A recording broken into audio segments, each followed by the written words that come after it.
Earlier this morning, I received a call from Professor Robertson, who has been, and I really want to thank him and the Seismic Research Center, Dr. Joseph, Stacey Edwards, I believe is the name of the other person, Wilfred.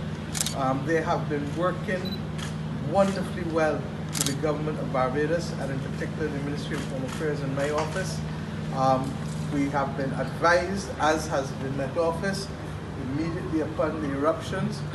And what was very clear from Professor Robertson, there was another explosion eruption this morning, but it was not of sufficient strength to send it high up into the atmosphere to allow it to come to Barbados, and therefore the ash would have gone west instead of moving east, and therefore we were not really affected by the eruption this morning, and we were minimally affected yesterday.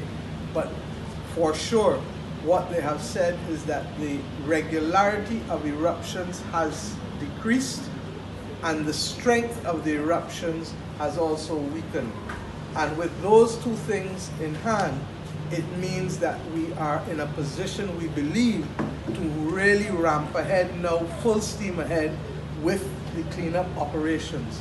It is for this reason that we took the decision to leave Cabinet early, and rather than continue with the approach that we had been taking the last 2 days at the airport, which was essentially just to minimize the flow of dust. I was here on Monday, and Monday was far worse than what you see now, both in terms of inside the terminal and on the outside.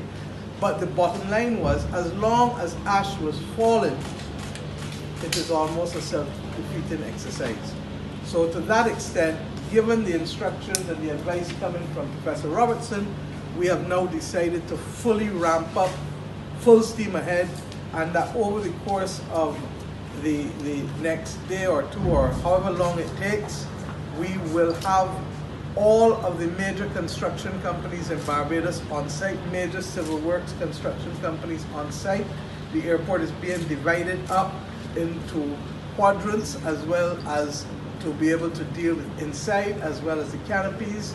We recognize that in dealing with the airport, as I've said over and over, you cannot just deal with the airport. You've got to create a zone around the airport because the wind is blowing the dust. So all from up at Gemswick coming down, you're going to have dust coming in. And to that extent, therefore, the Ministry of Agriculture has also been mobilized in order to be able to deal with the plowing of those fields and the wetting of those fields. We've also had the Ministry of Public Works and Maintenance, Public Works and Transport come with the Barbados Water Authority today, and the Water Authority has agreed that we can use non-potable water, both from the Bridgetown sewage treatment plant, which we can chlorinate and ensure that it is treated coming up here, and we will be able to use some limited use of seawater, particularly on the land side. We cannot use it on the air side of the airport, but will allow us to be able to ensure that there are multiple approaches to keeping the dust down.